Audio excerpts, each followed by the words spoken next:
ಕೃಷ್ಣ ಯಾದವೇಂದ್ರ ಜ್ಞಾನಮುದ್ರಾಯ ಯೋಗಿನೇ ನಾಥಾರ್ಗಣೇಶಾಯ ನಮೋ ವೇದಾಂತವೇದಿನೇ ರಾಮಾಯ ರಾಮಭದ್ರಾಯ ರಾಮಚಂದ್ರಾಯ ವೇದಸೇ ರಘುನಾಥಾಯ ನಾಥಾಯ ಸೀತಾಯ ಪತಯೇ ನಮಃ ಮನೋಜವಂ ಮಾರುತತುಲ್ಯ ವೇಗಂ ಜಿತೇಂದ್ರಿಯಂ ಬುದ್ಧಿಮತಾಂ ವರಿಷ್ಠಂ ವಾತಾತ್ಮಜಂ ವಾನರಯೋತ್ತಮುಖ್ಯಂ ಶ್ರೀರಾಮದೂತಂ ಶರಣಂ ಪ್ರಪದ್ಯೆ. ಓಂ ನಾರಾಯಣಂ ನಮಸ್ಕೃತ್ಯ ನರಂ ಚೈವ ನರೋತ್ತಮಂ ದೇವೀಂ ಸರಸ್ವತೀಂ ವ್ಯಾಸಂ ತತೋ ಜಯಮುದೀರಯೇತ್. ವ್ಯಾಸಾಯ ಭವನಾಶಾಯ ಶ್ರೀಶಾಯ ಗುಣರಾಶೇ ಹೃದ್ಯಾಯ ಶುದ್ಧವಿದ್ಯಾಯ ಮಧ್ವಾಯ ಚ ನಮೋ ನಮಃ. ಶ್ರೀ ಗುರುಭ್ಯೋ ನಮಃ. ಹರಿ ಓಂ. ಶ್ರೀಕೃಷ್ಣ ಬಲರಾಮರು ಆ ಕ್ಷೌರಿಕನಿಂದ ಎಲ್ಲ ಕ್ಷೌರ ಎಲ್ಲ ಮಾಡಿಸಿಕೊಂಡು ಅಂಥೇಳಿದರೆ ಎಲ್ಲ ಸುಗಂಧ ದ್ರವ್ಯಗಳನ್ನೆಲ್ಲ ಲೇಪನ ಮಾಡಿಸಿಕೊಂಡು ಎಲ್ಲ ಸುಗಂಧ ದ್ರವ್ಯಗಳಿಂದ ಅಲಂಕಾರ ಮಾಡಿಸಿಕೊಂಡು ಟಿಪ್ ಟಾಪ್ ಆಗಿದ್ದಾರೆ. ಅಲ್ಲಿಂದ ಈಗ ಇವ ಸಿಕ್ಕಿದ, ಯಾರು ಹೂ ಮಾರುವವನು, ಹೂವಾಡಿಗ ಸುಧಾಮ. ಆ ಸುಧಾಮನಿಂದ ಮಾಲೆಗಳನ್ನು ತರಿಸಿಕೊಂಡ್ಬಿಟ್ಟು ಎಲ್ಲ ಶ್ರೀಕೃಷ್ಣ ಬಲರಾಮರು ಎಲ್ಲ ಸಂಗಡಿಗರು ಎಲ್ಲರೂ ಹಾಕಿಕೊಂಡು ಅಂಥೇಳಿದರೆ ಬಹಳ ಶೃಂಗಾರ ಮಾಡಿಕೊಂಡು ಹೊರಟಿದ್ದಾರೆ. ಮಥುರೆಯ ಬೀದಿಗಳಲ್ಲಿ ಆ ಸಂಭ್ರಮವನ್ನು ನೋಡಲಿಕ್ಕೆ ಎರಡೂ ಕಡೆಯಿಂದ ಜನ ನಿಂತಿದ್ದಾರೆ, ಕಿಕ್ಕಿರಿದು ನಿಂತಿದ್ದಾರೆ.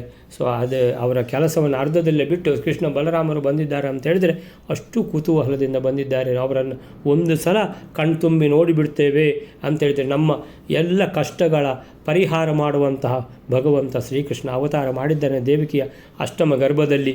ಇವತ್ತು ಬಂದಿದ್ದಾರೆ ಅಂತ ಹೇಳಿದರೆ ಬಹಳ ವಿಶೇಷದ ದಿನ ಅಂತ ಹೇಳ್ಕೊಂಡು ಓಡಿಕೊಂಡು ಬಂದು ಎರಡೂ ಕಡೆಯಿಂದ ನೋಡ್ತಾ ಇದ್ದಾರೆ ಆ ಭವ್ಯವಾದ ಮಥುರಾ ಬೀದಿಗಳಲ್ಲಿ. ಆ ಮಥುರಾ ಬೀದಿಗಳು ಎಷ್ಟು ಭವ್ಯವಾಗಿದ್ದಾವೆ ಅಂತ ಹೇಳಿದರೆ ಇವರ ಯಾವ ತಳಿರು ತೋರಣ ಕಟ್ಟಿದ್ದು ಮಾತ್ರ ಅಲ್ಲ, ಎಲ್ಲ ಸಾರಿಸಿದ್ದು ಮಾತ್ರ ಅಲ್ಲ ಅಂತೇಳಿದರೆ ಕಲಶವನ್ನೆಲ್ಲ ಇಟ್ಟುಕೊಂಡಿದ್ದಾರೆ.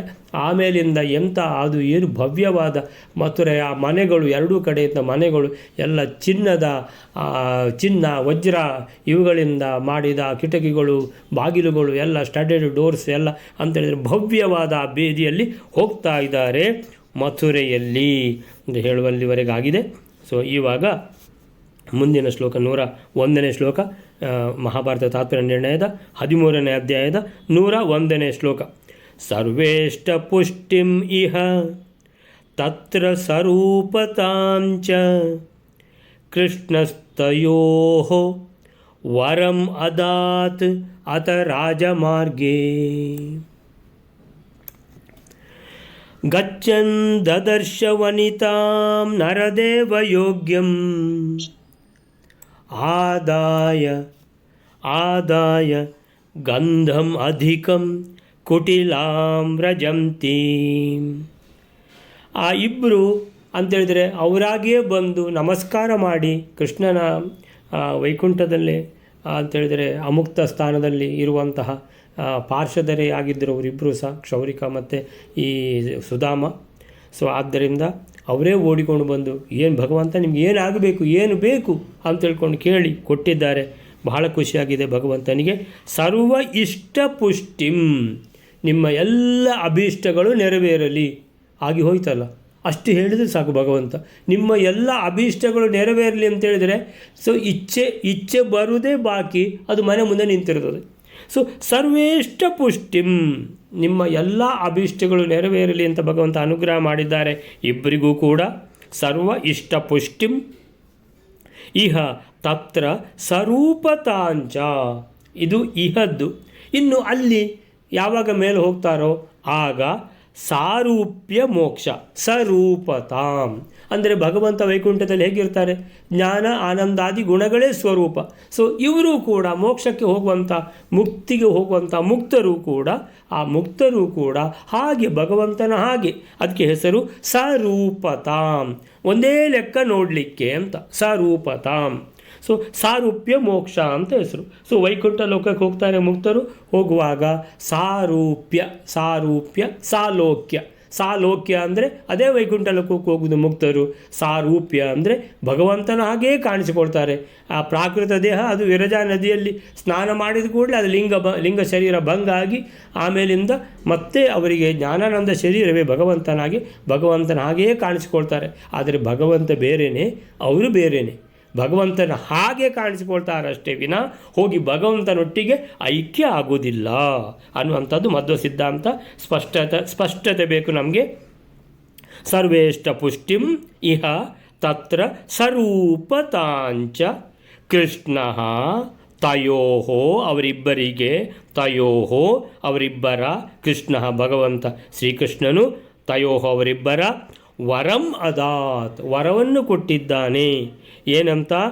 ಒಂದು ಸಾರೂಪ್ಯ ಮೋಕ್ಷ, ಅದು ಅಲ್ಲಿಗೆ ಹೋದ ಮೇಲೆ.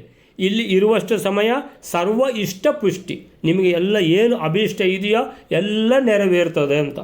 ಸೊ ಆ ರೀತಿ ಅಂತೇಳಿದರೆ ಅಹೋಭಾಗ್ಯ, ಇಂತಹ ಭಗವಂತನ ಸೇವೆ ಸಿಗುವಂಥದ್ದೇ ಒಂದು ಅದು ದೊಡ್ಡ ಭಾಗ್ಯ. ಅದು ಆ ಸೇವೆ ಸಿಕ್ಕಿ ಭಗವಂತ ಪ್ರೀತಗೊಂಡು ಅಲ್ಲಿಂದ ಅನುಗ್ರಹ ಮಾಡಿದರೆ ಅದು ಇನ್ನೂ ಭಾಗ್ಯದ ಮೇಲೆ ಭಾಗ್ಯ. ಸೊ ಅಂಥ ಸೌಭಾಗ್ಯ ಸಿಕ್ಕಿದೆ ಅವರಿಬ್ಬರಿಗೂ ಕೂಡ. ತಯೋಹೋ ವರಂ ಅದಾತ್ ವರವನ್ನು ಅನುಗ್ರಹ ಮಾಡಿದ್ದಾನೆ. ಅದಾತ್ ಅಂದರೆ ಕೊಟ್ಟ ಅಂತ, ಭಗವಂತ ಕೊಡುವುದಕ್ಕೆ ಅನುಗ್ರಹ ಮಾಡೋದು ಅಂತ ಹೆಸರು. ಪ್ರಾದಾತ್ ಅದಾತ್ ಅಥ ರಾಜಮಾರ್ಗೆ, ಆಮೇಲಿಂದ ಮುಂದುವರೆದಿದ್ದಾರೆ ಕೃಷ್ಣ ಬಲರಾಮರು ಸಂಗಡಿಗರೊಟ್ಟಿಗೆ. ಅಥ ರಾಜಮಾರ್ಗೆ, ರಾಜಮಾರ್ಗದಲ್ಲಿ ಮಥುರಾ ಬೀದಿ. ಸೊ ರಾಜಮಾರ್ಗೆ ಗಚ್ಚನ್ ಹೋಗ್ತಾ ಇರುವಾಗ, ಗಚ್ಚನ್ ಅಂದರೆ ಹೋಗ್ತಾ ಇರುವಾಗ, ದದರ್ಶ ನೋಡಿದರು. ಅರೆ ಭಗವಂತನ ದೃಷ್ಟಿ ಎಲ್ಲಿ ಬಿತ್ತು? ಭಗವಂತನ ದೃಷ್ಟಿ ಎಲ್ಲಿ ಬೀಳ್ತದೋ ಅಲ್ಲಿ ಉದ್ಧಾರ ಆಗ್ತದೆ. ದದರ್ಶ ವನಿತಾಂ ಕುಟಿಲಾಂ ವ್ರಜಂತೀಂ. ವ್ರಜಂತೀಂ ವ್ರಜತಿ ಅಂತ ಹೇಳಿದರೆ ವ್ರಜ ಅಂದರೆ ಹೋಗುವಂಥದ್ದು ಅಂತ. ಸೊ ವ್ರಜ, ಒಂದು ವ್ರಜ ಅಂದರೆ ಹಟ್ಟಿ ಅಂತ ಅರ್ಥ, ವ್ರಜ ಭೂಮಿ ಅಂತ. ಇನ್ನೊಂದು ವ್ರಜ ಅಂತ ಹೇಳಿದರೆ ಅದು ಹಟ್ಟಿ ಅಂತ ಹೇಳುವಂಥದ್ದು ನಾಮಪದ, ಇದು ಕ್ರಿಯಾಪದ. ವ್ರಜತಿ ಅಂತ ಹೇಳಿದರೆ ಏನು ಅರ್ಥ ಅಂತ ಹೇಳಿದರೆ ಹೋಗ್ತಾ ಇರುವ. ವ್ರಜಂತೀಂ ವನಿತಾಂ ಕುಟಿಲಾಂ ಅಂದರೆ ವ್ರಜಂತೀಂ ವನಿತಾಂ ಕುಟಿಲಾಂ ಅಂತ ಹೇಳಿದರೆ ನೋಡಿದ್ದಾರೆ ಒಬ್ಬಳು ಹೆಂಗಸು. ಸೊ ಏನು ಮಾಡ್ತಾ ಇದ್ದಾಳೆ, ಹೇಗೆ ಹೋಗ್ತಾ ಇದ್ದಾಳೆ ನೋಡಿದ್ದಾರಲ್ವ, ಹೇಗೆ ಹೋಗ್ತಾ ಇದ್ದಾಳೆ ಅಂತ ಹೇಳಿದರೆ ವನಿತಾಂ ಹೆಂಗಸು, ಕುಟಿಲಾಂ ಕುಟಿಲಾಂ ಅಂತೇಳಿದರೆ ಗೂನು ಬೆನ್ನು, ಅವಳಿಗೆ ನೇರ ನಿಲ್ಲಕ್ಕೆ ಆಗೋದಿಲ್ಲ, ಬಗ್ಗಿಕೊಂಡೇ ಹೋಗಬೇಕು. ಸೊ ಕುಟಿಲಾಂ ವ್ರಜಂತೀಂ ಹೋಗ್ತಾ ಇದ್ದಾಳೆ ಒಬ್ಬಳು ಹೆಂಗಸು ಅಂತೇಳಿದರೆ. ಕುರೂಪ ಅಂತೇಳಿದರೆ ಅಂತೇಳಿದರೆ ಯಾವ್ಯಾವ ಸಮಯದಲ್ಲಿ ಏನೇನು ಅವಸ್ಥೆ ಬರಬೇಕೋ ಭಗವಂತ ಏನೇನು ಅವಸ್ಥೆಗಳನ್ನು ಕೊಡ್ತಾನೋ ಆ ಜೀವಿಯ ಅಂತೇಳಿದರೆ ಕರ್ಮಾನುಸಾರವಾಗಿ. ಸೊ ಆ ಎಲ್ಲ ಅವಸ್ಥೆಗಳನ್ನು ಭಗವಂತ ಕೊಟ್ಟದ್ದು ಅಂತ ಸಂತೋಷದಲ್ಲಿ ಅನುಭವಿಸಲೇಬೇಕು, ಬೇರೆ ಏನು ದಾರಿಯೇ ಇಲ್ಲ. ಸೊ ದದರ್ಶ ಭಗವಂತನು ನೋಡಿದ್ದಾರೆ. ದದರ್ಶ ವನಿತಾಂ ಕುಟಿಲಾಂ ವ್ರಜಂತೀಂ ಹೋಗ್ತಾ ಇರುವಂತಹ. ಹಾಗಾದರೆ ಏನು ಅವಳು ಏನು ಹೋಗ್ತಾ ಇದ್ದಾಳೆ ಅಂತ ಹೇಳಿದರೆ ಏನಾದರೂ ಕೆಲಸದ ಮೇಲೆ ಹೋಗ್ತಾ ಇದ್ದಾಳಾ? ಹೌದು. ಏನು ಕೆಲಸ? ನರದೇವ ಯೋಗ್ಯಂ. ನರದೇವ ಅಂತೇಳಿದರೆ ಮನುಷ್ಯರ ರಾಜ ಯಾರು? ಕಂಸ. ಆ ಕಂಸನಿಗೆ ಯೋಗ್ಯಂ ಯೋಗ್ಯವಾದ ಗಂಧಂ ಅಧಿಕಂ ಆದಾಯ. ಗಂಧಂ ಅಧಿಕಂ ಅಂತೇಳಿದರೆ ಕಂಸನಿಗೆ ಅರಮನೆಯಲ್ಲಿ ರಾಜಮನೆತನದ ಈ ಪ್ಯಾಲೇಸ್ ಅಂತ ಹೇಳಿದ್ರೆ ಅರಮನೆಯಲ್ಲಿ ಕೆಲಸಕ್ಕಿದ್ದಾಳೆ ಇವಳು, ಗೂನುಬೆನ್ನಿನವಳು ಅಂತೇಳಿದರೆ ಗಂಧ ಹಚ್ಚುವುದರಲ್ಲಿ ಎಕ್ಸ್ಪರ್ಟ್ ಅಂತ ಇವಳು. ಗಂಧಂ ಅಧಿಕಂ ಆದಾಯ ಹಿಡ್ಕೊಂಡು ಹೋಗ್ತಾ ಇದ್ದಾಳೆ. ಭಗವಂತನ ದೃಷ್ಟಿ ಅಲ್ಲಿಗೆ ಬಿತ್ತು ಅಂತೇಳಿದರೆ ಬಹಳಷ್ಟು ಗಂಧ, ಅದರ ಪರಿಮಳ ಬರ್ತಾ ಇದೆ. ಎಲ್ಲಿಗೆ ಅಂತೇಳಿದರೆ ಅದು ಕಂಸನಿಗೆ ಹಚ್ಚುವಂಥ ಗಂಧಗಳು, ಆದ್ದರಿಂದ ಬಹಳ ಪರಿಮಳಯುಕ್ತವಾದ್ದು. ಅಂದರೆ ದೂರದಿಂದಲೇ ಪರಿಮಳ ಬಂದಿದೆ. ಭಗವಂತ ಆಲೋಚನೆ ಮಾಡಿದ್ದಾನೆ, ಈ ಗಂಧಗಳನ್ನು ನಾವ್ಯಾಕೆ ಹಚ್ಚಿಕೊಳ್ಳಬಾರದು ಅನ್ನುವಂಥದ್ದು ಮನಸ್ಸಿಗೆ ಬಂದಿರಬೇಕು ಅಂತೇಳಿದರೆ ಇದಕ್ಕೆ ಶ್ರೀಕೃಷ್ಣನು ಅವರಿಬ್ಬರಿಗೂ ಕೃಷ್ಣ ತಯೋಹೋ ಈ ಲೋಕದಲ್ಲಿ ಇಹ ಸರ್ವ ಇಷ್ಟ ಸಮೃದ್ಧಿ, ಸರ್ವ ಇಷ್ಟ ಪುಷ್ಟಿ ಅಂದರೆ ಎಲ್ಲ ಅಭೀಷ್ಟಗಳ ಸಿದ್ಧಿಯನ್ನು ಈ ಲೋಕದಲ್ಲಿ ಮತ್ತು ಆ ಲೋಕದಲ್ಲಿ ಪರಲೋಕದಲ್ಲಿ ಸ್ವರೂಪತಾಂ. ಸ್ವರೂಪತಾಂ ಅಂದರೆ ಸಾರೂಪ್ಯ ಮೋಕ್ಷವನ್ನು ವರಂ ಅದಾತ್ ವರವನ್ನಾಗಿ ಕೊಟ್ಟಿದ್ದಾರೆ. ಯಾರಿಗೆ? ಅವರಿಬ್ಬರಿಗೆ, ಆ ನಾಪಿತನಿಗೂ ಆಮೇಲೆ ಈ ಹೂವಾಡಿಗನಿಗೂ. ಅಂದರೆ ಅಹೋಭಾಗ್ಯ ಆಯಿತು ಅವರಿಗೆ. ಅಥ ಆಮೇಲೆ ರಾಜಮಾರ್ಗದಲ್ಲಿ ಮಥುರೆ ರಾಜಮಾರ್ಗದಲ್ಲಿ ಗಚ್ಚನ್ ಸಾಗುತ್ತಾ ದದರ್ಶ ನೋಡಿದ ಕಂಡ. ಸೊ ಏನನ್ನ? ರಾಜಯೋಗ್ಯವಾದ ಗಂಧವನ್ನು, ನರದೇವ ಯೋಗ್ಯ ಗಂಧಂ ಅಧಿಕಂ, ಭಾಳಷ್ಟು ಜೋರಾಗಿ ಅಂತೇಳಿದರೆ ಭಾಳಷ್ಟು ಗಂಧ ಹಿಡ್ಕೊಂಡು ಹೋಗ್ತಾ ಇದ್ದಾಳೆ ಇಡೀ ದೇಹಕ್ಕೆ ಹಚ್ಚಲಿಕ್ಕೆ ಅಂತೇಳಿದರೆ ರಾಜಯೋಗ್ಯವಾದ ಗಂಧವನ್ನು, ನರದೇವ ಯೋಗ್ಯ ಗಂಧಮಧಿಕಂ ಆದಾಯ ತೆಗೆದುಕೊಂಡು ಹೋಗುತ್ತಿದ್ದ. ಗಚ್ಚನ್ ಹೋಗುತ್ತಿದ್ದ ಅಂದರೆ ವ್ರಜಂತೀಂ. ಗಚ್ಚನ್ ಅಂತೇಳಿದರೆ ಭಗವಂತ ಹೋಗ್ತಾ ಇರುವಾಗ ವ್ರಜಂತೀಂ ಅಂದರೆ ಹೋಗುತ್ತಿರುವಂಥ ಗೂನು ಬೆನ್ನಿನ ತುಂಬ ಗೂನಿಯಾಗಿದ್ದ ಸ್ತ್ರೀಯೊಬ್ಬಳನ್ನು ಕುಟಿಲಾಂ ವ್ರಜಂತೀಂ ವನಿತಾಂ, ಕುಟಿಲಾಂ ವನಿತಾಂ ವ್ರಜಂತೀಂ ದದರ್ಶ ಅಂದರೆ ಹೋಗ್ತಾ ಇರುವ ಒಂದು ಹೆಂಗಸನ್ನು ನೋಡಿದ. ಹೇಗಿದ್ದಾಳೆ ಅಂತ ಹೇಳಿದರೆ ಕುಟಿಲಾಂ ಅಂತ ಹೇಳಿದ್ರೆ ಗೂನು ಬೆನ್ನಿನವಳು. ಇವಳು ಯಾರು ಅಂತ ಇವಳದು ಬ್ಯಾಕ್ಗ್ರೌಂಡ್ ರಾಮಾಯಣದಲ್ಲಿ ಈ ತ್ರಿವಕ್ರೆಯ ಪ್ರಸ್ತಾಪ ಇದೆ. ಅವಳು ಮಂತರೆ ಎಂಬ ಹೆಸರಿನವಳು. ಅವಳು ಕೈಕೇಯಿಯ ದಾಸಿ. ಅವಳು ಶ್ರೀರಾಮ ಅಭಿಷೇಕಕ್ಕೆ ವಿಘ್ನ ಮಾಡಿದ ಮಹಾಪಾತಕಿ. ಸೊ ಅವಳು ಕೃಷ್ಣನಿಗೆ ಈಗ ಅಂದರೆ ಮಹಾಪಾತಕಿ ಹೋಗಿದ್ದಾಳೆ ಅಂಧತಮಸ್ಸೆಯಿಂದ ಮತ್ತೆ ಬಹುಶಃ ಗೂನ್ಬೆನ್ನಿನವಳಾಗಿ ಹುಟ್ಟಿದ್ದಾಳೆ. ಇವಳು ಶ್ರೀಕೃಷ್ಣನಿಗೆ ಗಂಧಾರ್ಪಣೆ ಮಾಡಿ ಅನುಗ್ರಹಕ್ಕೆ ಪಾತ್ರಳಾದ ಮಹಾಭಾಗ್ಯವತಿ ಅಂತ ಹೇಳ್ತಾರೆ. ಅಂತೇಳಿದರೆ ಅವಳು ಆದರೆ ರಾಮಾಯಣದಲ್ಲಿ ಓದುವಾಗಲೇ ನಮಗೆ ಬಂದಿದ್ದಲ್ಲ, ಅವಳು ಅಪ್ಸರಾ ಸ್ತ್ರೀಯಾಗಿ ಇದ್ದವಳು ಅಂತ ಹೇಳ್ಕೊಂಡು. ಸೊ ಅಲ್ಲಿಂದ ಅವಳಿಗೆ ಅಲ್ಲಿ ಮಹಾ ಅಪರಾಧ ಮಾಡಿದ್ದವಳು. ಸೊ ಅಪರಾಧಕ್ಕೆ ಸರಿಯಾಗಿ ಶಿಕ್ಷೆಯನ್ನು ಭಗವಂತ ಕೊಡ್ತಾನೆ. ಅದಕ್ಕೆ ಸರಿಯಾಗಿ ಏನಂತ ಹೇಳಿದರೆ ಈಗ ಅವಳು ಒಂದು ಜನ್ಮ ಪಡ್ಕೊಂಡಿದ್ದಾಳೆ. ಈ ಜನ್ಮದಲ್ಲಿ ಅವಳಿಗೆ ಏನು ಕೆಲಸ ಅಂದರೆ ಕುಟಿಲಾ ಸ್ತ್ರೀ ಅವಳು ಅಂದರೆ ಗೂನು ಬೆನ್ನಿನವಳು, ಅತ್ಯಂತ ಕುರೂಪದಲ್ಲಿದ್ದಾಳೆ. ಆಮೇಲೆ ಯಾವ ಶಿಕ್ಷೆಯನ್ನು ಅಂತೇಳಿದರೆ ಅನುಭವಿಸಬೇಕೋ ಆ ಶಿಕ್ಷೆಯನ್ನು ಅನುಭವಿಸಲೇಬೇಕು. ಹಾಗೆ ಕಂಸನಿಗೆ ಹಚ್ಚಲಿಕ್ಕೆ ಗಂಧವನ್ನು ಇಟ್ಕೊಂಡು ಹೋಗ್ತಾ ಇದ್ದಾಳೆ. ಆವಾಗ ಅವಳ ಮೇಲೆ ಕೃಷ್ಣನ ದೃಷ್ಟಿ ಬಿತ್ತು. ಅಂದರೆ ಆ ಗಂಧವನ್ನು ಯಾಕೆ ಹಚ್ಚಿಕೊಳ್ಬಾರ್ದು ಅಂತ ಹೇಳ್ಕೊಂಡು. ಸೊ ಅಷ್ಟಾಗುವಾಗ ಏನಾಯಿತು ಅಂತ ನೋಡುವ. ತೇನಾರ್ಥಿತ ಸಪದಿ ಗಂಧಂ ಅದಾತ್ ತ್ರಿವಕ್ರ. ಹೆಸರು ಅವಳದು ತ್ರಿವಕ್ರ ಅಂದರೆ ಗೂನು ಬೆನ್ನು ಇರುವವಳು, ವಕ್ರವಾಗಿರುವವಳು. ತೇನ ಅರ್ಥಿತ ಸಪದಿ ಅಂದರೆ ಕೃಷ್ಣ ಕೇಳಿಯೇ ಬಿಟ್ಟ. ಏನಂತ? ತೇನ ಅರ್ಥಿತ, ಕೃಷ್ಣ ಅರ್ಥಿತ ಅಂತ ಹೇಳಿದ್ರೆ ಕೇಳಿದ್ದಾನೆ. ಕೇಳಿದ್ದು ಗಂಧಂ ಅದಾತ ತ್ರಿವಕ್ರ ಅಂದರೆ ಕೂಡಲೇ ನೀನು ಕೇಳುವುದೇನು ನಾನು ಕೊಡುವುದೇನು ಅಂತ ಹೇಳ್ಕೊಂಡು ಅಂತೇಳಿದರೆ ಯಾರಿಗೆ ಅವರ ಶಿಕ್ಷೆಯಿಂದ ಮುಕ್ತಿಯ ಸಮಯ ಬರ್ತದೋ ಎಲ್ಲ ಬೇಗ ಕೆಲಸ ಆಗ್ತದೆ. ಸೊ ಅದಕ್ಕೆ ಇದರಲ್ಲಿ ಭಾಗವತದಲ್ಲಿ ಹೇಳ್ತಾರೆ, ಶುಕಮುನಿಗಳು ಹೇಳ್ತಾರೆ, ಪರೀಕ್ಷಿತನೇ, ಅನಂತರ ಭಗವಾನ್ ಶ್ರೀಕೃಷ್ಣನು ತನ್ನ ಸಂಗಡಿಗರೊಂದಿಗೆ ರಾಜಬೀದಿಯಲ್ಲಿ ಬರುತ್ತಿರುವಾಗ ಓರ್ವ ಯುವತಿಯನ್ನು ನೋಡಿದ. ಆಕೆಯ ಮುಖವು ಏನಂತ ಹೇಳಿದರೆ ಕುರೂಪವಾಗಿದ್ದರೂ ಶರೀರದಿಂದ ಅವಳೇನಾಗಿದ್ದಳು? ಕುಳ್ಳಾಗಿ, ಆಮೇಲೆ ತ್ರಿವಕ್ರೆಯಾಗಿ ಗೂನು ಬೆನ್ನಿನವಳಾಗಿದ್ದಳು.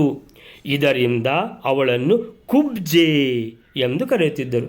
ಕುಬ್ಜಾ ಗಂಧಾನು ಲಿಪ್ತ ಅಂತ ಬರ್ತದೆ ಯಾವುದಲ್ಲಿ? ಕೃಷ್ಣಾಷ್ಟೋತ್ತರದಲ್ಲಿ. ಸೊ ಕುಬ್ಜೆ. ಸೊ ಈ ತ್ರಿವಕ್ರೆ ಇಲ್ಲಿ ಅವಳ ಹೆಸರು ಕುಬ್ಜೆ ಅಂತ ಹೇಳಿದ್ರೆ ಅನ್ವರ್ಥನಾಮ. ಅವಳನ್ನು ನೋಡಿದವರು ಕುಬ್ಜೆ ಅಂತ ಕರೀತಾರೆ. ಅಂತ ಹೇಳಿದ್ರೆ ಅವಳಿಗೆ ಬೆನ್ನು ನೇರ ಮಾಡಲಿಕ್ಕೆ ಆಗೋದಿಲ್ಲ. ಆಕೆಯು ಕೈಯಲ್ಲಿ ಗಂಧದ ಪಾತ್ರೆಯನ್ನು ಹಿಡಿದುಕೊಂಡಿದ್ದಳು. ಪ್ರೇಮರಸವನ್ನು ದಾನ ಮಾಡುವುದಕ್ಕಾಗಿ ಭಗವಾನ್ ಶ್ರೀಕೃಷ್ಣನು ಕುಬ್ಜೆಯ ಮೇಲೆ ಕೃಪೆ ತೋರಲು, ಅಂದರೆ ಭಗವಂತನ ದೃಷ್ಟಿ ಬಿತ್ತು ಅಂತ ಹೇಳಿದರೆ ಕೃಪಾ ಕಟಾಕ್ಷ ಬಿತ್ತು ಅಂತ ಲೆಕ್ಕ. ಸೊ ಭಗವಂತನು ಕುಬ್ಜೆಯ ಮೇಲೆ ಕೃಪೆ ತೋರಲು ನಗುತ್ತಾ ಆಕೆಯನ್ನು ಪ್ರಶ್ನಿಸಿದನು, ಎಲೈ ಸುಂದರಿಯೇ, ನೀನು ಯಾರು? ಅಂದರೆ ಅವಳಿಗೆ ಆಶ್ಚರ್ಯ ಆಗಿರಬೇಕು, ನನ್ನನ್ನು ಸುಂದರಿ ಅಂತ ಕರೆದ ಅಂತ. ಎಲೈ ಸುಂದರಿಯೇ, ನೀನು ಯಾರು? ಈ ಗಂಧವನ್ನು ಯಾರಿಗಾಗಿ ಕೊಂಡು ಹೋಗುತ್ತಿರುವೆ? ಅರೆ ಕಲ್ಯಾಣಿ, ಎಲ್ಲವನ್ನು ಯಥಾವತ್ತಾಗಿ ಹೇಳು. ಈ ಉತ್ತಮವಾದ ಗಂಧವನ್ನು, ಅಂಗರಾಗವನ್ನು ನಮಗೆ ಕೊಟ್ಟು ಬಿಡು. ಅಂಗರಾಗ ಅಂತ ಹೇಳಿದರೆ ಅಂಗಾಂಗಗಳಿಗೆ ಹಚ್ಚಿಕೊಳ್ಳುವಂಥ ಸುಗಂಧ ದ್ರವ್ಯಗಳಿಗೆ ಅಂಗರಾಗ ಅಂತ ಹೆಸರು. ಈ ಅಂಗರಾಗವನ್ನು ನಮಗೆ ಕೊಟ್ಟು ಬಿಡು, ಇದರಿಂದ ಶೀಘ್ರವಾಗಿ ನಿನಗೆ ಪರಮ ಶ್ರೇಯಸ್ಸು ಉಂಟಾದೀತು ಅಂತ ಕೃಷ್ಣ ಭಗವಂತ ಹೇಳಿದ್ದು ಅವಳ ಕಿವಿಗೆ ಬಿದ್ದಿದೆ. ಯಾಕಂತ ಹೇಳಿದರೆ ಅವಳಿಗೆ ಶಿಕ್ಷೆಯಿಂದ ಅವಳಿಗೆ ಮುಕ್ತಿ ಆಗುವಂತಹ ಸಮಯ ಬಂದಿದೆ. ಆದ್ದರಿಂದ ಅವಳಿಗೆ ಏನಂತ ಹೇಳಿದರೆ ಆ ಶ್ರೀಕೃಷ್ಣನ ಮಾತುಗಳಲ್ಲಿ ಏನೋ ಒಂದು ವಿಶೇಷವಾದ ಒಂದು ಅನುಗ್ರಹ ಇದ್ದಾಗೆ ಕಂಡಿತು. ಓಡ್ಕೊಂಡು ಬಂದಿದ್ದಾಳೆ. ಸೈರಂಧ್ರಿಯಾದ ಕುಬ್ಜೆ ಹೇಳ್ತಾಳೆ, ಅರೆ ಸುಂದರಾಂಗನೇ, ನಾನು ಕಂಸಳಿಗೆ ಪ್ರಿಯಳಾದ ದಾಸಿ ಅಂತೇಳಿದರೆ, ಈಗ ಈ ವೇಷದಲ್ಲಿ ಇದ್ದರೂ ಅವಳಿಗೆ ಹಿಂದಿನ ಇದನ್ನು ನೆನಪಾಗ್ತದೆ, ಅಪ್ಸರಾಸ್ತ್ರೀಯಾಗಿ ತಾನಿದ್ದೆ ಅಂತ. ಆದ್ದರಿಂದ ಸುಂದರಾಂಗನೇ, ನಾನು ಕಂಸನಿಗೆ ಪ್ರಿಯಳಾದ ದಾಸಿ ಅಂದರೆ ಕುಬ್ಜೆ ಆದರೂ ಕೂಡ ಗಂಧ ಹಚ್ಚುವ ಕೆಲಸದಲ್ಲಿ ಸರಿಯಾಗಿ ಮಾಡ್ತಾಳೆ ಅಂತ. ಮಹಾರಾಜನು ನನ್ನನ್ನು ಬಹಳವಾಗಿ ಸಮ್ಮಾನಿಸುತ್ತಾನೆ. ತ್ರಿವಕ್ರ ಕುಬ್ಜೆ ಎಂಬುದು ನನ್ನ ಹೆಸರು. ನಾನು ರಾಜನಲ್ಲಿ ಗಂಧ ಅಂಗರಾಗವನ್ನು ಹಚ್ಚುವ ಕೆಲಸ ಮಾಡುತ್ತಿದ್ದೇನೆ. ನಾನು ತಯಾರಿಸಿದ ಗಂಧ ಮತ್ತು ಅಂಗರಾಗವು ಭೋಜರಾಜ ಕಂಸನಿಗೆ ಅತ್ಯಂತ ಪ್ರಿಯವಾಗಿರುತ್ತದೆ. ಆದರೆ ಇಂತಹ ಅಮೋಘವಾದ ಚಂದವನ್ನು ಲೇಪಿಸಿಕೊಳ್ಳಲು ಅರ್ಹರಾದವರು ನಿಮ್ಮಿಬ್ಬರನ್ನು ಉಳಿದು ಬೇರೆ ಯಾರೂ ಇರುವುದಿಲ್ಲ. ಶ್ರೀಕೃಷ್ಣನೇ ಹೇಳಿದ, ನೀನು ಈ ಗಂಧಗಳನ್ನು ಹಚ್ಚಿಸಿಕೊಳ್ಳಲಿಕ್ಕೆ ನಾವು ಅತ್ಯಂತ ಅರ್ಹರು, ನಿನಗೆ ಶ್ರೇಯಸ್ಸು ಉಂಟಾಗ್ತದೆ ಅನ್ನುವಂಥ ಮಾತು ಅವಳ ಕಿವಿಗೆ ಅನುಗ್ರಹ ರೂಪದಲ್ಲಿ ಬಿದ್ದಿದೆ ಅಂತ ಹೇಳ್ಕೊಂಡು ಅವಳು ಹೇಳ್ತಾಳೆ, ನಿಮ್ಮ ಇಬ್ಬರನ್ನು ಅಂತ ಹೇಳಿದರೆ ನಿಮ್ಮ ತೇಜಸ್ಸನ್ನು ನೋಡಿದರೆ ನಿಮಗಿಂತ ಅರ್ಹರು ಇದನ್ನು ಹಚ್ಚಿಕೊಳ್ಳಲಿಕ್ಕೆ ಇನ್ಯಾರೂ ಇಲ್ಲ. ಅಂದರೆ ಕಂಸನನ್ನು ಮರೆತೇ ಬಿಟ್ಟಿದ್ದಾಳೆ ಯಾರು? ಆ ಕುಬ್ಜೆ. ಭಗವಂತನ ಸೌಂದರ್ಯ, ಸೌಕುಮಾರಿಯ ರಸಿಕತೆ, ಮಂದಹಾಸ, ಪ್ರೇಮಾಲಾಪ, ಕುಡಿನೋಟದಿಂದ ಕದಡಿ ಹೋದ ಮನಸ್ಸಿನಿಂದ ಕೂಡಿದ್ದ ಕುಬ್ಜೆಯು ರಾಮಕೃಷ್ಣರಿಗೆ ತಾನು ರಾಜನಿಗಾಗಿ ಸಿದ್ಧಪಡಿಸಿದ ಘಮಘಮಿಸುತ್ತಿದ್ದ ಅಂಗರಾಗವನ್ನು ಸಮರ್ಪಿಸಿದಳು. ಅದನ್ನು ಸ್ವೀಕರಿಸಿದ ಶ್ರೀಕೃಷ್ಣ ತನ್ನ ಶ್ಯಾಮಲ ಶರೀರಕ್ಕೆ ಹಳದಿ ಬಣ್ಣದ ಮತ್ತು ಬಲರಾಮನು ಕೆಂಪು ಬಣ್ಣದ ಅಂಗರಾಗವನ್ನು ಹಚ್ಚಿಕೊಂಡರು. ಆಮೇಲೆ ಹೊಕ್ಕುಳಿನಿಂದ ಮೇಲ್ಭಾಗದ ಶರೀರವನ್ನು ಅಲಂಕರಿಸಿಕೊಂಡು ಅತ್ಯಂತ ಶೋಭಾಯಮಾನರಾಗಿ ರಾರಾಜಿಸಿದರು. ಅಲ್ಲಿಂದ ಈಗ ನೋಡುವ ಅಂತೇಳಿದರೆ ಶ್ಲೋಕದಲ್ಲಿ ಮಧ್ವಾಚಾರ್ಯ ಏನು ಹೇಳ್ತಾರೆ ಅಂತ ನೋಡುವ. 102ನೇ ಶ್ಲೋಕ. ತೇನಾರ್ತಿತ ಸಪದಿ ಗಂಧಂ ಅದಾತ ತ್ರಿವಕ್ರ. ಕೃಷ್ಣ ಕೇಳಿದ್ದು ತೇನ ಅರ್ತಿತ, ಕೇಳಿದ ಕೂಡಲೇ ಸಪದಿ ಅಂದರೆ ಕೂಡಲೇ, ಅಂದರೆ ಆಶು ಗಂಧಂ ಅದಾತು, ಗಂಧವನ್ನು ಹಿಡ್ಕೊಂಡು ಓಡಿ ಬಂದಿದ್ದಾಳೆ. ಯಾರು? ತ್ರಿವಕ್ರೆ ಕುಬ್ಜೆ. ಅದಾತ ಕೊಟ್ಟಿದ್ದಾಳೆ ಅಂತೇಳಿದರೆ ಏನು ಕೊಟ್ಟಿದ್ದಾಳೆ? ನಿಮಗೆ ಕೊಡುವುದಕ್ಕಿಂತ ಜಾಸ್ತಿ ಇನ್ನೇನಿದೆ ಅಂತೇಳಿದರೆ ಅತ್ಯಂತ ಸುಂದರ ಮೂರ್ತಿಗಳಾದ ನೀವಿಬ್ಬರು ಈ ಗಂಧಗಳನ್ನು ಹಚ್ಚಿಕೊಳ್ಳಿಕ್ಕೆ ಅತ್ಯಂತ ಅರ್ಹರು ಅಂತ ಕಂಸನನ್ನು ಮರೆತು ಬಿಟ್ಟೆ ಹೇಳ್ತಾರೆ. ನೀವು ಅತ್ಯಂತ ಅರ್ಹರು ಅಂತೇಳಿ ಕಂಸನಿಗೆ ಆಗಿ ತಯಾರಿಸಿದ ಗಂಧಗಳನ್ನು ಇವರಿಬ್ಬರಿಗೆ ಕೊಟ್ಟು ಬಿಡ್ತಾಳೆ. ತೇನ ಆ ಗಂಧಗಳಿಂದ ಅಗ್ರಜೇನ ಸಹಿತೋ, ಅಗ್ರಜ ಅಂದರೆ ಅಣ್ಣ, ಅಗ್ರಜ ಮೊದಲು ಹುಟ್ಟಿದವ, ಅಗ್ರಜ ಅವನ ಅಣ್ಣನಿಂದ ಸಹಿತನಾದ ಭಗವಂತ ಶ್ರೀಕೃಷ್ಣ. ಲಿಲಿಂಪೆ ಭಗವಾನ್ ಅಂದರೆ ಭಗವಂತ ಶ್ರೀಕೃಷ್ಣ, ಲಿಲಿಂಪೆ ಅಂದರೆ ಆ ಗಂಧ ಅಂಗರಾಗಗಳನ್ನು ಹಚ್ಚಿಕೊಂಡನು. ತಾಂ ಚ ಆಶು ಅಂತೇಳಿದರೆ ಅವಳಿಗೆ, ತಾಂ ಅವಳಿಗೆ, ಚ ಆಶು ಅಂತೇಳಿದರೆ ಒಂದು ಚೂರು ತಡೆ ಮಾಡಲಿಲ್ಲ ಅಂತೇಳಿದರೆ, ರುಜುತ್ವಂ ಅನಯತ್ತು ಹೋದ ಆ ಗೂನು ಬೆನ್ನನ್ನು ಹೀಗೆ ಸಟ್ಟನೆ ಅಂತ ಏನು ಮಾಡಿದ? ಎತ್ತಿಬಿಟ್ಟು ಕೂಡಲೇ ಅವಳು ನೇರವಾಗಿ ನಿಂತ ಸ್ಫುರದ್ರೂಪಿಯಾದ ಅತ್ಯಂತ ಸುಂದರಳಾದ ಆ ಸ್ತ್ರೀಯಾಗಿಬಿಟ್ಲು. ತಾಂಚ ಆಶು ರುಜುತ್ವಂ ಅಂತೇಳಿದರೆ ನೇರವಾಗಿ, ರುಜುತ್ವ. ಮೊದಲಿದ್ದದ್ದು ಹೇಗೆ? ತ್ರಿವಕ್ರೆ ಅಥವಾ ಕುಬ್ಜೆ, ಅಥವಾ ಇನ್ನೂ ಒಂದು ಹೆಸರಿತ್ತಲ್ಲ ಕುಟಿಲಾಂ. ಆ ಕುಟಿಲ ಹೋಯಿತು, ತ್ರಿವಕ್ರೆ ಹೋಯಿತು, ಕುಬ್ಜೆ ಹೋಯಿತು. ಈಗ ಅಂತೇಳಿದರೆ ರುಜುತ್ವಂ ಅನಯತ್, ಅವಳಿಗೆ ನೇರವಾಗಿ ಇರುವಂತಹ ಅಂತೇಳಿದರೆ ಸುಂದರ ರೂಪವನ್ನು ಅನಯತ್ತು ಕೊಟ್ಟುಬಿಟ್ಟ ಶ್ರೀಕೃಷ್ಣ. ತಯಾ ಅರ್ಥಿತೋ ಅಂತೇಳಿದರೆ ಶ್ರೀಕೃಷ್ಣನು ಸುಂದರವಾದ ರೂಪವನ್ನು ಕೊಟ್ಟ ಅಂತ ಹೇಳೋದನ್ನು ಭಾಗವತ ಹೇಗೆ ಹೇಳ್ತದೆ ನೋಡುವ. ಭಗವಾನ್ ಶ್ರೀಕೃಷ್ಣನು ಆ ಕುಬ್ಜೆಯ ಮೇಲೆ ಪ್ರಸನ್ನನಾಗಿ ತನ್ನ ದರ್ಶನದ ಪ್ರತ್ಯಕ್ಷ ಫಲವನ್ನು ತೋರಿಸಲಿಕ್ಕಾಗಿ ಶರೀರದಲ್ಲಿ ಮೂರು ಕಡೆ ಡೊಂಕಾದ ತ್ರಿವಕ್ರೆ ಅಂದರೆ ಶರೀರದಲ್ಲಿ 3 ಕಡೆ ಡೊಂಕಾದ ಆ ಸುಂದರ ಮುಖವುಳ್ಳ ಆಕೆಯನ್ನು ನೇರವಾಗಿಸಲು ಯೋಚಿಸಿದ ಅವಳು ಏನು ಮಾಡಿದ್ಲು ಅಂತಂದರೆ ಭಗವಂತನ ಕೃಪಾದೃಷ್ಟಿ ಬಿದ್ದದ್ದು ಅವಳಿಗೆ ಏನಾಗಿದೆ, ಸುಂದರತ್ವ ಬಂದಿದೆ. ಸೊ 3 ಕಡೆ ಡೊಂಕಾದದ್ದನ್ನು ಈಗ ನೇರವಾಗಿಸಲು ಯೋಚಿಸಿದ. ಅವನು ಯೋಚಿಸಿದ್ದು ಬೇರೆ, ಹೇಳಿದ ಕೂಡಲೇ ಏನಾಗ್ತದೆ, ಅಲ್ಲಿಗೆ ಅವಳು ನೇರವಾಗಿ ಬಿಡ್ತಾಳೆ. ಭಗವಂತನು ತನ್ನ ಕಾಲುಗಳಿಂದ ಕುಬ್ಜೆಯ ಕಾಲುಗಳನ್ನು ಒತ್ತಿ ಹಿಡಿದು ತನ್ನ ಬಲಕೈಯ 2 ಬೆರಳುಗಳಿಂದ ಆಕೆಯ ಗಲ್ಲವನ್ನು ಹಿಡಿದು ಸ್ವಲ್ಪ ಮೇಲಕ್ಕೆ ಎತ್ತಿದನು. ಕಾಲುಗಳಿಂದ ಕುಬ್ಜೆಯ ಕಾಲುಗಳನ್ನು ಒತ್ತಿ ಹಿಡಿದು ತನ್ನ ಬಲಕೈಯ 2 ಬೆರಳುಗಳಿಂದ ಆಕೆಯ ಗಲ್ಲವನ್ನು ಹಿಡಿದು ಸ್ವಲ್ಪ ಮೇಲಕ್ಕೆ ಎತ್ತಿದನು. ಕುಬ್ಜೆ ಕ್ಷಣ ಮಾತ್ರದಲ್ಲಿ ಆಕೆಯ ಶರೀರವು ನೆಟ್ಟಗಾಗಿ ಬಿಟ್ಟಿತು. ಕುಬ್ಜೆಯಾಗಿದ್ದ ಆಕೆಯು ಭಗವಂತನ ಸ್ಪರ್ಶ ಮಾತ್ರದಿಂದಲೇ ವಿಶಾಲವಾದ ನಿತಂಬದಿಂದ ಕೂಡಿದವಳು, ಪುಷ್ಪಸ್ತನಿಯೂ ಆಗಿ ರೂಪಲಾವಣ್ಯಗಳಿಂದ ಕಂಗೊಳಿಸುವ ಪ್ರಮೋದೋತ್ತಮೆಯಾದಳು. ಪ್ರಮೋದೋತ್ತಮೆ ಅಂತೇಳಿದ್ರೆ ಯಾರನ್ನು ನೋಡಿದರೆ ಅಂತೇಳಿದರೆ ಎಂಥ ಗಂಡಸರಿಗೂ ಒಂದು ಸಲ ಚಿತ್ತ ಚಂಚಲ ಆಗ್ತದೋ ಆ ರೀತಿಯ ಪ್ರಮೋದೋತ್ತಮೆಯಾದಳು.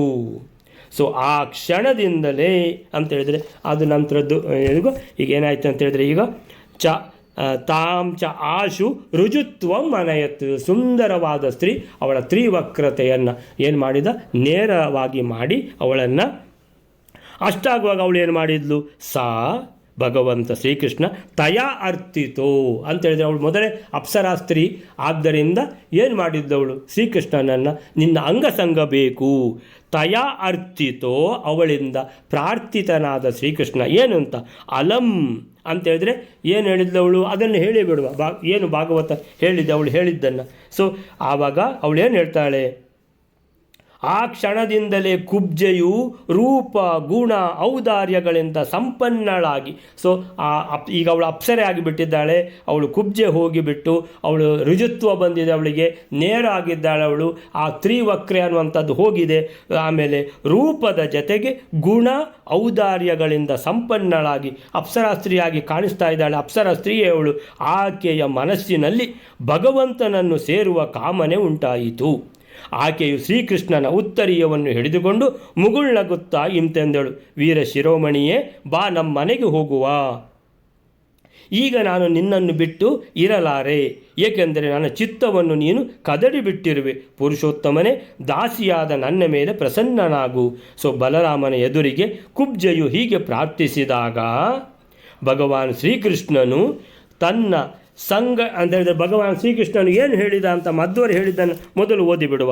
ಸೊ ತಯಾ ಅರ್ಥಿತೋ, ಬಾ ನನ್ನ ಮನೆಗೆ ಬಾ, ನಿನ್ನ ಅಂಗಸಂಗ ಬೇಕು, ನನ್ನ ಮನಸ್ಸು ಚಂಚಲ ಆಗಿಬಿಟ್ಟಿದೆ ಭಗವಂತ, ನಿನ್ನ ಅಂಗಸಂಗ ನನಗೆ ಈಗಲೇ ಬೇಕು ಅಂತ ಅವಳು ಹೇಳಿದಾಗ ತಯಾ ಅರ್ಥಿತಃ ಅಲಂ ಆಯಾಮಿ ಕಾಲತ ಇತಿ ಪ್ರಹಸನ್ ಅಮುಂಚತ್. ತೋ ಅಷ್ಟು ಅವಳು ಹೇಳಿದಾಗ ಅಲಂ ಅಂತೇಳಿದ್ರೆ ಆಯಿತು ಅಲಂ ಅಂದರೆ ಆಯಿತು, ಆಯಾಮಿ ಅಂತೇಳಿದ್ರೆ ಬರ್ತೇನೆ, ಕಾಲತ ಇತಿ ಅಂದರೆ ಈಗ ಸಮಯ ಬರಲಿಲ್ಲ, ಸಮಯ ಬಂದಾಗ ಬರ್ತೇನೆ ಅಂತೇಳಿದ್ರೆ ಈಗ ನಿಮಗೆ ನೆನಪಾಗ್ತದೆ. ಇದು ಯಾವಾಗ ಅಂತೇಳಿದರೆ ಮಧ್ವಾಚಾರ್ಯರ ಹತ್ರ ಇವರು ಅವರ ತಮ್ಮ ನಾನು ಸನ್ಯಾಸ ತಗೊಳ್ತೇನೆ ಅಂತೇಳಿದರೆ ಅವರಿಗೆ ಎಲ್ಲ ಜೀವನದಲ್ಲಿ ಎಲ್ಲ ಸೋಲಾಗಿಬಿಟ್ಟು ಏನು ಅಂತೇಳಿದರೆ ಎಲ್ಲ ಕಡೆಯಿಂದ ಸೋಲು. ಅದರ ಅರ್ಥ ಏನು ಅಂತೇಳಿದರೆ ಭಗವಂತ ಕರೀತಾ ಇದ್ದಾನೆ ಅಂತೇಳಿದರೆ ನಿನಗೆ ಬೇರೆ ಡಿಪಾರ್ಟ್ಮೆಂಟ್ ಕೊಡ್ತಾ ಇದ್ದೇನೆ, ಆದ್ದರಿಂದ ಆ ಡಿಪಾರ್ಟ್ಮೆಂಟಲ್ಲಿ ನಿನಗೆ ಎಲ್ಲವೂ ಸೋಲೇ ಆಗ್ತಾ ಇದೆ ಅಂತ. ಸೊ ಏನು ಮಾಡಿದರು ಅವರು, ಮಧ್ವಾಚಾರ್ಯರ ಆಶ್ರಮ ಪೂರ್ವ ತಮ್ಮ, ಆಮೇಲೆ ಆಶ್ರಮ ತಗೊಂಡ ಮೇಲೆ ಅವರ ಹೆಸರು ವಿಷ್ಣು ತೀರ್ಥರು. ನಿಮಗೆ ಗೊತ್ತಿದ್ದದೆ, ತಪಸ್ಸು ಮಾಡೋದ್ರಲ್ಲಿ ವಿಷ್ಣು ತೀರ್ಥರು ಅವರ ಮಾದರಿಯನ್ನು ಎಲ್ಲರೂ ಇಟ್ಕೊಳ್ಬೇಕು. ಅಪರೋಕ್ಷ ಜ್ಞಾನ ಅಂದರೆ ಹೇಗೆ ಗಳಿಸೋದು ಅಂತ ಹೇಳ್ಕೊಂಡು ಆ ವಿಷ್ಣು ತೀರ್ಥರು ಹೋಗಿ ಮಧ್ವಾಚಾರ್ಯ ಹತ್ರ ಕೇಳ್ತಾರೆ, ನನಗೆ ಸನ್ಯಾಸ ಕೊಡಿ ಅಂತ. ಆವಾಗ ಮಧ್ವಾಚಾರ್ಯ ಏನು ಹೇಳ್ತಾರೆ, ಸಮಯ ಬರಲಿಲ್ಲ, ಸಮಯ ಬಂದಾಗ ನಾನು ನಿನ್ನನ್ನು ಕರೆದು ನಿನಗೆ ಸನ್ಯಾಸ ಕೊಡ್ತೇನೆ ಅಂತ. ಸೊ ಆ ರೀತಿಯಲ್ಲಿ ಅದೇ ರೀತಿಯಲ್ಲಿ ಕೃಷ್ಣ ಇಲ್ಲಿ ಹೇಳುವಂಥದ್ದು ಏನಂತ ಹೇಳಿದ್ರೆ, ಆಯಾಮಿ ಮನೆಗೆ ಕರೆದಿದ್ಯಾ ನೀನು, ಅಂಗಸಂಗ ಬೇಕಂತ ಬರ್ತೇನೆ, ಕಾಲತ ಇತಿ ಅಂದರೆ ಕಾಲ ಬರಲಿಲ್ಲ ಅಂದರೆ ಅದಕ್ಕೆ ಸರಿಯಾದ ಕಾಲ ಬಂದಾಗ ನಾನು ಬರ್ತೇನೆ. ಕಾಲತ ಆಯಾಮಿ ಕಾಲತ ಇತಿ ಪ್ರಹಸನ್ ಅಂತ ಮುಗುಳ್ನಕ್ಕು ಬಿಟ್ಟು ಪ್ರಹಸನ್ ಅಮುಂಚತ್ ಬೀಳ್ಕೊಟ್ಟ ಕೃಷ್ಣ. ಯಾರನ್ನ? ಈ ಕುಬ್ಜೆಯನ್ನು ಅಂತ ಹೇಳಿದ್ರೆ ಅವಳಿಗೆ ಹೆಸರು ಕುಬ್ಜೆ ಅಂತ, ಇನ್ನೂ ಸಹ ಕುಬ್ಜೆ ಅಂತ ಹೆಸರು ಉಂಟು ಅವಳಿಗೆ. ಸೊ ಈಗ ಅವಳು ಕುಬ್ಜೆಯಿಂದ ಅವಳು ಅಪ್ಸರಾ ಸ್ತ್ರೀಯಾಗಿದ್ದಾಳೆ. ಸೊ ಏನು ಹೇಳ್ತಾನೆ ಇಲ್ಲಿ, ಆವಾಗ ಬಲರಾಮನ ಎದುರಿಗೆ ಕುಬ್ಜೆಯು ಹೀಗೆ ಪ್ರಾರ್ಥಿಸಿದಾಗ ಭಗವಾನ್ ಶ್ರೀಕೃಷ್ಣನು ತನ್ನ ಸಂಗಡಿಗರಾದ ಗೋಪಬಾಲಕರ ಕಡೆಗೆ ನೋಡಿ ನಸು ನಗುತ್ತಾ ಆಕೆಯಲ್ಲಿ ಹೇಳ್ತಾನೆ, ಹೇ ಸುಂದರಿ, ನಿನ್ನ ಮನೆಯು ಸಂಸಾರಿ ಜನರಿಗೆ ತಮ್ಮ ಮಾನಸಿಕ ವ್ಯಾಧಿಯನ್ನು ಕಳೆದುಕೊಳ್ಳುವ ಸಾಧನೆಯಾಗಿದೆ. ನೀವೀಗ ಆಲೋಚನೆ ಮಾಡ್ಬೋದು. ಸೊ ಅವಳು ಅಪ್ಸರಾ ಸ್ತ್ರೀ ಅನ್ನುವಂಥದ್ದು ಕನ್ಫರ್ಮ್ ಅಂತ. ಸೊ ನಿನ್ನ ಮನೆ ಸಂಸಾರಿ ಜನರಿಗೆ ತಮ್ಮ ಮಾನಸಿಕ ವ್ಯಾಧಿಯನ್ನು ಕಳೆದುಕೊಳ್ಳುವ ಸಾಧನೆಯಾಗಿದೆ. ನಾನು ಈಗ ನಂದು ಗುರುತರವಾದ ಕಾರ್ಯಗಳಿವೆ. ನಾನು ಮಥುರೆಗೆ ಬಂದದ್ದು ಸುಮಾರೆಲ್ಲ ಕೆಲಸ ಇಟ್ಟುಕೊಂಡು ಬಂದಿದ್ದೇನೆ. ಆ ಎಲ್ಲ ಕೆಲಸಗಳನ್ನು ಪೂರ್ಣಗೊಳಿಸಿದ ಬಳಿಕ ಅವಶ್ಯವಾಗಿ ನಿನ್ನಲ್ಲಿಗೆ ಬರ್ತೇನೆ. ಮನೆ ಮಠಗಳಿಲ್ಲದ ನಮ್ಮಂಥ ದಾರಿ ಹೋಕರಿಗೆ ನಿಮ್ಮಂಥವರ ಮನೆಯೇ ಆಸರೆಯಾಗಿದೆ. ಹೀಗೆ ಸವಿಯಾದ ಮಾತುಗಳನ್ನಾಡಿ ಶ್ರೀಕೃಷ್ಣನು ಆಕೆಯನ್ನು ಬೀಳ್ಕೊಟ್ಟನು. ಅಲ್ಲಿಗೆ ಆ ಕುಬ್ಜದ್ದು ಇದು ಏನು ಕಥಾನಕ ಅನ್ನುವಂಥದ್ದು ಆಯಿತು. ಸೊ ಅದಕ್ಕೆ ಏನು ಹೇಳ್ತಾರೆ ಪ್ರಭಂಜನಾಚಾರ್ಯರು ಅಂತ ನೋಡುವ. ಸೊ ತೇನ ಅರ್ಥಿತ, ಕೃಷ್ಣ ಕೇಳಿದ ಕೂಡಲೇ ತ್ರಿವಕ್ರೆ ಏನು ಮಾಡಿದ್ದಾಳೆ, ಗಂಧಂ ಅದಾತ ಸಪದಿ, ಕೂಡಲೇ ಗಂಧವನ್ನು ಹಿಡ್ಕೊಂಡು ಓಡಿ ಬಂದು ಕೃಷ್ಣ ಬಲರಾಮರಿಗೆ ನಮಸ್ಕಾರ ಮಾಡಿ, ನಿಮ್ಗಿಂತ ಅರ್ಹರಾದವರು ಯಾರಿದ್ದಾರೆ ಈ ಗಂಧವನ್ನು ಹಚ್ಚಿಕೊಳ್ಳಿಕ್ಕೆ ಅಂತ ಹೇಳ್ಕೊಂಡು ಗಂಧವನ್ನು ಕೊಟ್ಟಿದ್ದಾಳೆ. ಶ್ರೀಕೃಷ್ಣ ಅಣ್ಣನೊಂದಿಗೆ ತೇನ ಅಗ್ರಜೇನ ಸಹಿತ ಅಣ್ಣನೊಂದಿಗೆ ಸೇರಿ ಭಗವಾನ್ ಶ್ರೀಕೃಷ್ಣ ಲಿಲಿಂಪೆ ಹಚ್ಚಿಕೊಂಡಿದ್ದಾರೆ ಆ ಗಂಧವನ್ನು. ಸೊ ಅವಳಿಂದ ಆಗ ಬಹಳ ಪ್ರಸನ್ನನಾಗಿದ್ದೇನೆ. ಯಾರು? ಭಗವಂತ ಶ್ರೀಕೃಷ್ಣ ಅವಳ ಮೇಲೆ. ಅವಳಿಂದ ಬಹಳವಾಗಿ ಅಂತೇಳಿದರೆ ಅವಳನ್ನು ನೇರವಾಗಿಸಿದ, ಲೇಪಿಸಿಕೊಂಡ. ಲಿಲಿಂಪೆ ತಾಂಚ ಆಶು, ಕೂಡಲೇ ರುಜುತ್ವಂ ಅನಯತ್. ರುಜುತ್ವಂ ಅಂತೇಳಿದರೆ ಅವಳನ್ನು ತ್ರಿವಕ್ರ, ಎಲ್ಲ ವಕ್ರಗಳನ್ನು ಕ್ಯಾನ್ಸಲ್ ಮಾಡಿಬಿಟ್ಟು ಅವಳನ್ನು ನೇರವಾಗಿಸಿದ ಶ್ರೀಕೃಷ್ಣ. ಅವಳ ಕಾಲನ್ನು, ಪಾದವನ್ನು ಒತ್ತಿಬಿಟ್ಟು ಕೈಯಿಂದ ಗಲ್ಲವನ್ನು ಎತ್ತಿ ಅವಳನ್ನು ನೇರವಾಗಿಸಿದ. ಸೊ ಅವಳಿಂದ ಆವಾಗ ಅಪ್ಸರಾ ಸ್ತ್ರೀ ಯಾರು? ಆ ಕುಬ್ಜೆ ಅಂತೇಳಿದರೆ ಬಹಳ ಪ್ರಮದೋತ್ತಮೆಯಾದ ಆ ಅಪ್ಸರಾ ಸ್ತ್ರೀ ಅಂದರೆ ಎಂಥವರಿಗೂ ನೋಡಿದರೆ ಮನಸ್ಸನ್ನು ಚಂಚಲ ಮಾಡುವಂಥ ಅಂಥ ಅಪೂರ್ವ ಸುಂದರಿಯಾಗಿರುವಂಥ ಈ ಕುಬ್ಜೆ ಕೇಳ್ತಾಳೆ, ಕೃಷ್ಣ ನಮ್ಮಲ್ಲಿಗೆ ಬರಬೇಕು. ಅವಳಿಂದ ಬಹಳವಾಗಿ ಪ್ರಾರ್ಥಿತನಾದ ಶ್ರೀಕೃಷ್ಣ ಹೇಳ್ತಾನೆ ಅಂತೇಳಿದರೆ, ತಯ ಆರ್ತಿತೋ ಅಲಂ, ನೀನು ಇವತ್ತೇ ಬರಬೇಕು, ಈಗಲೇ ಬರಬೇಕು ಅಂತ ಅವಳು, ನೀನು ಈಗಲೇ ಬರಬೇಕು ನಮ್ಮ ಮನೆಗೆ ಅಂತ. ಆವಾಗ ಕೃಷ್ಣ ಹೇಳ್ತಾನೆ ಅವಳಿಗೆ, ಆಯಾಮಿ ಕಾಲತ ಇತಿ, ಸಮಯ ಬಂದಾಗ ಬರುವೆ ಅಂತ ಶ್ರೀಕೃಷ್ಣ ಹೇಳಿ ಪ್ರಹಸನ್, ಹಸತಿ ಅಂದರೆ ನಗುವಂಥದ್ದು, ಪ್ರಹಸನ್ ಅಂದರೆ ಮುಗುಳ್ನಕ್ಕು ಬಿಟ್ಟು ಅಮುಂಚತ್ ಕಳಿಸಿಕೊಟ್ಟ ಅಂತೇಳಿದರೆ ಅವಳನ್ನು ಬೀಳ್ಕೊಂಡ ಅಂತ. ತ್ರಿವಕ್ರೆ ಅಂದರೆ ಮೂರೆಡೆ ಶರೀರವಾಗಿದವಳು, ಗೂನಿ ಎಂದು ಅರ್ಥ. ಅವಳು ಪಿಂಗಲೆ ಎಂಬ ಒಂದು ಅಪ್ಸರೆಯ ಅವತಾರ ಎಂದು ಮುಂದೆ ತಿಳಿಸಿರುವರು. ಪಿಂಗಲೆ ಅಂತ ಅಪ್ಸರ ಅವತಾರ ಅವಳು. ಸೊ ಈಗ ಪುನಃ ಅಪ್ಸರೆ ಆಗಿದ್ದಾಳೆ. ಶ್ರೀಕೃಷ್ಣ ಕೇಳಿದೊಡನೆ ಅವಳು ಭಕ್ತಿಯಿಂದ ಎಲ್ಲ ಗಂಧವನ್ನು ಸಮರ್ಪಿಸಿ ಕೃತಕೃತ್ಯಳಾದಳು. ಅದನ್ನು ಸ್ವೀಕರಿಸಿದ ಕೃಷ್ಣ ಆಗಲೇ ಅವಳಿಗೆ ವಕ್ರತೆಯನ್ನು ಕೂಡಲೇ ನೀಗಿಸಿ ಅವಳನ್ನು ನೆಟ್ಟಗಾಗಿಸಿದ್ದು ಮಾತ್ರ ಅಲ್ಲ, ಅವಳು ಅತ್ಯಂತ ಪ್ರಮದೋತ್ತಮೆ ಸುಂದರ ಸ್ತ್ರೀಯನ್ನಾಗಿ ಮಾಡಿದ. ಶ್ರೀಕೃಷ್ಣನಿಗೆ ಗಂಧಾರ್ಪಣೆ ಸೇವೆಯಿಂದ ಗೂನು ಪರಿಹಾರ ರೂಪ ಫಲಶ್ರುತಿ ಎಂಬ ಸೂಚನೆ ಅಂತೇಳಿದರೆ, ಎಂಥ ಕಷ್ಟ ಎಂಥ ಸಮಸ್ಯೆ ಇದ್ದರೂ ಕೂಡ ಭಗವಂತನ ಭಕ್ತಿಯಿಂದ ಎಲ್ಲವೂ ಪರಿಹಾರ ಆಗಲಿಕ್ಕೆ ಸಾಧ್ಯತೆ ಇದೆ ಅಂತ ಹೇಳುವಂಥದ್ದು ಇಲ್ಲಿ ಸೂಚನೆ ಇದೆ. ತ್ರಿವಕ್ರತ್ವ ಅಂತೇಳಿದರೆ ಮನಸ್ಸಿಂದಲೂ ವಕ್ರಾಗಿದ್ದಳು, ಮಾತಿನಿಂದಲೂ ವಕ್ರಳಾಗಿದ್ದಳು, ಕೃತಿಯಿಂದಲೂ ವಕ್ರಳಾಗಿದ್ದಳು, ನೇರವಾಗಿಲ್ಲದಿರುವಿಕೆ ಎಂದು ಅರ್ಥ ಅಂತ ಹೇಳಿದ್ದಾರೆ. ಕಾಯ ವಾಚ ಮನಸ ವಕ್ರ ಅಂತ, ಕುಟಿಲ ಅಂತ.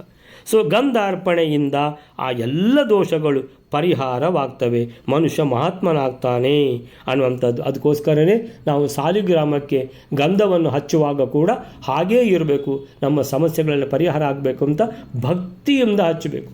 ಸಮಸ್ಯೆಗಳು ಪರಿಹಾರ ಆಗಬೇಕಂತ ಕೇಳದಿದ್ದರೂ ಕೂಡ ಭಗವಂತನಿಗೆ ಎಲ್ಲವೂ ಗೊತ್ತಾಗ್ತದೆ. ಆದರೆ ಯಾವುದೇ ಪೂಜೆಯ ಯಾವುದೇ ಅಂಗಗಳಿರಲಿ ಎಲ್ಲವನ್ನು ಆ ಶ್ರದ್ಧಾ ಭಕ್ತಿಯಿಂದ ನಾವು ಮಾಡಬೇಕು. ಭಗವಂತ ಅಲ್ಲೇ ಅಂದರೆ ಸಾಕ್ಷಾತ್ಕರಿಸಿದ್ದಾನೆ ಅನ್ನುವಂತಹ ಆ ಅನುಸಂಧಾನ ಇಟ್ಕೊಂಡು ಮಾಡಬೇಕು ಅಂತ ಹೇಳುವಂಥದ್ದು. ಸೊ ಅಲ್ಲಿಗೆ ಯಾವುದು ತ್ರಿವಕ್ರಯ ಇದು ಮುಗಿತಾ ಇದೆ. ಸೊ ಅಲ್ಲಿಗೆ ಇವತ್ತು ಅದನ್ನು ನಿಲ್ಲಿಸ್ಕೊಳ್ಳೋಣ. ಆಮೇಲಿಂದ ನೆಕ್ಸ್ಟ್ ಇರುವಂಥದ್ದು ಯಾವುದು ಮುಂದಿನ ಶ್ಲೋಕ ಮಾಡಿದರೆ ಲೇಟ್ ಆಗ್ತದೆ. ಸೊ ಅದರಿಂದ ಕೃಷ್ಣ ಅರ್ಪಣೆ ಮಾಡಿ.